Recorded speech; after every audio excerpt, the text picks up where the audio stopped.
Kalau kita tanya sama anak-anak zaman sekarang, cita-citanya apa? Selebgram. Betul ya? Influencer. Enggak ada tuh mau kerja di kantor. Dokter. Dokter BPJS sekarang 1.500. Insinyur. Insinyur apaan? Bikin Minecraft sekarang. Jadi cita-citanya apa? YouTuber, selebgram, influencer. And that's very normal.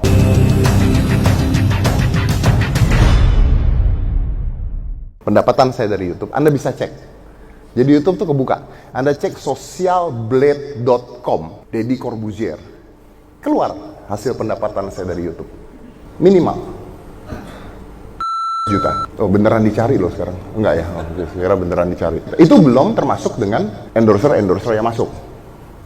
Ya, contohnya misalnya siapa tahu Dell tiba-tiba mau saya mempromokan di YouTube saya. Itu kan berarti ada uang tambahan lagi ya. Itu belum termasuk itu. Tapi being successful in YouTube nggak gampang, nggak mudah. Karena saingannya banyak. Dan itu yang biasanya kita ngomong ke anak-anak kita. Nggak semua orang bisa sukses di YouTube. Nggak semua orang bisa jadi influencer. Bener. Tapi tidak semua orang bisa jadi dokter yang kaya. Karena banyak dokter-dokter BPJS. Banyak insinyur-insinyur yang hidupnya melarat.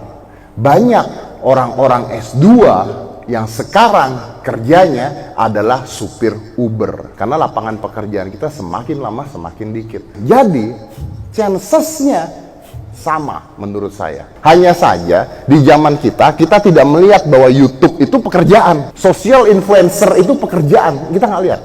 Contohnya yang paling dekat aja. My girlfriend, dia suka workout. Dia S2. Followernya, karena dia suka workout, ngasih tips-tips workout gitu ya. Followernya sekarang sekitar, saya lupa 150.000 lah. Ini, kan biasanya kalau misalnya toko atau segala kan suka endorse misalnya kayak alat olahraga ini, atau misalnya teh yang buat detox dan sebagainya. Minimal penghasilan dia, kita nggak bicara besar, minimal penghasilan dia sebulan 10 juta. Kerjanya dia apa? Nggak punya kerjaan, di rumah doang. Sambil olahraga, iseng-iseng, foto, cepret, ngasih tips gitu. Terus saya tanya sama dia, kamu nggak mau kerja di kantor? Kalau Anda jadi dia, Anda akan ketawa.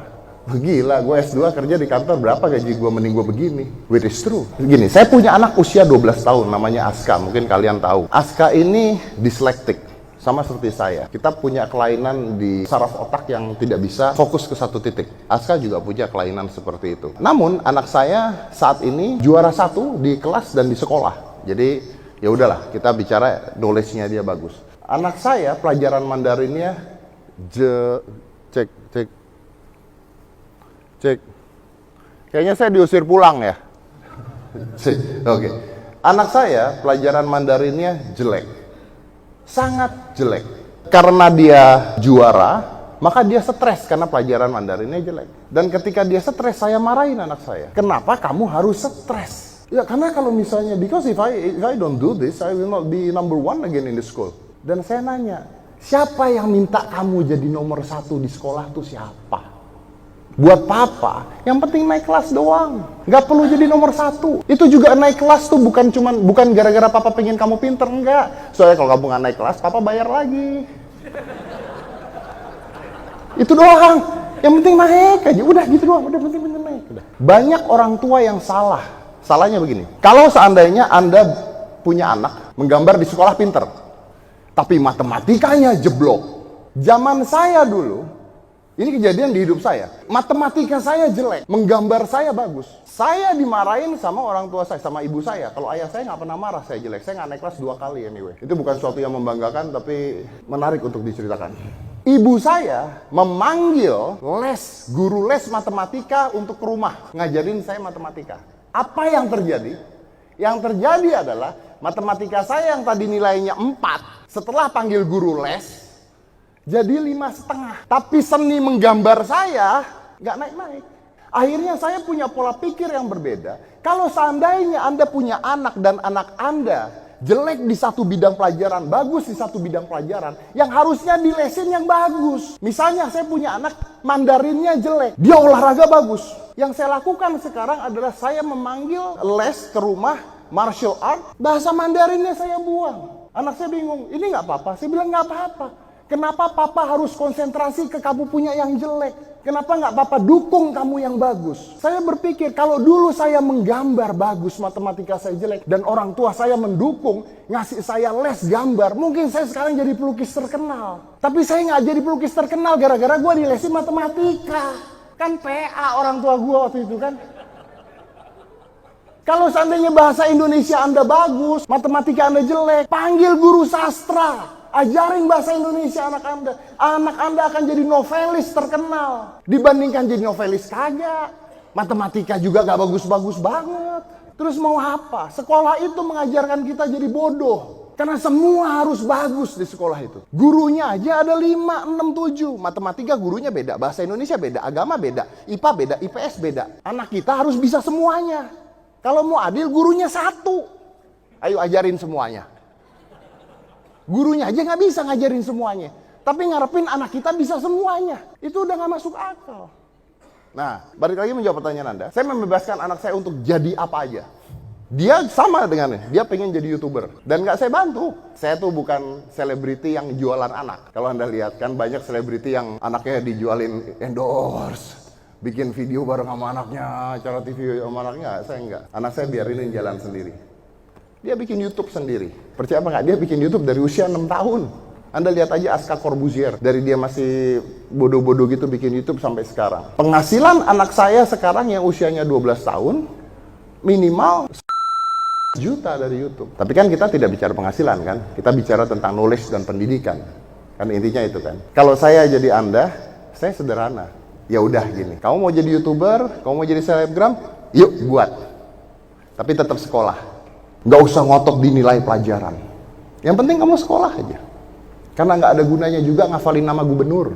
Ngafalin peta buta tuh nggak ada gunanya. Gue dulu ngafalin peta buta, saya ngafalin peta buta dibohongin. Saya udah apal, tiba-tiba sekarang keluar GPS. Kan kurang ajar kan? Karena di zaman nanti, sukses tidak melihat dari nilai sekolah. Tapi sukses dinilai dari kreativitas apa yang bisa mereka lihat nanti. Percaya apa tidak?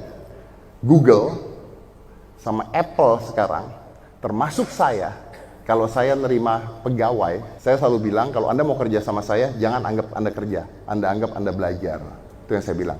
Apakah saya pernah melihat orang yang kerja sama saya S1, S2, atau S3? Enggak. Dan Google sama Apple sekarang sudah tidak melihat ijazah. Aneh nggak? Google perusahaan besar, Apple perusahaan besar, udah nggak ngeliat ijazah. Jadi mereka bukanya gini, dibuka lowongan untuk ilustrator, nggak ditulis tuh, minimal S1, S2, nggak ditulis, ilustrator. Udah datang 100 orang, dikasih, coba buat temanya ini, tag, buat 100 orang. Dari 100 orang, dilihat yang terbagus, diambil. Mau dia tamatan SD juga nggak peduli. Kenapa? Karena kan yang mau dijual, yang mau dikerjakan kan ilustratornya. Bukan S1, S2, S3-nya. Berapa banyak anak S1, S2, S3 the cafe yang nggak bisa gambar. Anak S1, S2, S3 komunikasi, suruh berdiri di sini ngomong dengan kalian, belum tentu bisa ngomong. Saya butuh orang bekerja buat saya untuk ngedit video contohnya. Saya nggak bilang minimal S2. Ada berapa orang datang? Nih, gua kasih mentah, editin. Begitu saya edit, saya lihat, tek. Oh, ini paling bagus. Kasih lagi, 2 kali. Tetap paling bagus. Oke, lu kerja sama gue. Gue nggak nanya dia S1 apa S2. Yang gue tahu adalah dia bisa ngedit bagus. Ketika saya tanya, lu lulus S1 apa enggak? Enggak lulus. SMA. Kok bisa ngedit bagus gini? Ya karena saya nggak ada kerjaan di rumah, jadi saya ngedit video. Jadi saya main komputer, nyoba ngedit video sendiri dan begini. Yang gue butuhin itu, buat apa gue punya pegawai ijazah S2 kalau misalnya nggak bisa ngapa-ngapain? Dan lama-lama perusahaan nanti tidak akan melihat nilai IPK Anda. Tapi apa yang bisa anak Anda lakukan itu yang dilihat. Udah dilakukan kok sama Google, udah dilakukan kok sama Apple. Mereka udah nggak lihat itu. Mereka ngelihat, nih gue kasih tugas kerjain. Hasil paling bagus kerja sama gue. Mau tamatan SD juga nggak peduli. So, To answer your question, I think sekolah tetap penting. Biarin aja mereka berkreativitas karena masih muda, masih kecil usianya. Jangan ditekan, biarkan mereka bermain. Saya tuh selalu bilang sama anak saya, kalau di rumah main aja, kreativitas aja. Kalau kelamaan di sekolah mereka nggak bisa belajar hal lain. Saya tuh nggak setuju loh sekolah sampai jam 3 tuh saya nggak setuju. Saya tuh setuju sekolah tuh jam 8 sampai jam 12, udah gitu. Karena kalau sekolah dari jam 7 sampai jam 3 atau sampai jam 5, itu anak nggak bisa belajar hal lain. Itu anak belajar semua yang sama, nggak bisa belajar hal yang lain. Ketika mereka bilang mau jadi YouTuber atau mereka mau bilang mau jadi apa, dukung aja. Ya oke, let's go, do it. Coba, bisa nggak dia bertanggung jawab? Bisa nggak? Mau jadi YouTuber kan? Bener kan? Ya oke, yaudah coba bikin video. Coba edit. Nanti dia akan belajar ngedit, dia akan belajar bikin video because it's their patience. Tapi sekolah tetap, yang penting naik kelas aja, nilai nggak perlu bagus. Nilai bagus, siapa sih yang liatin nilai bagus SD, SMP? Emang ngelamar kerja, SMP nilai matematikanya jelek? Enggak. That's what I do to my son. Of course, different parents have different opinions. At least menurut gua di zaman sekarang, realitanya adalah seperti itu. Thank you.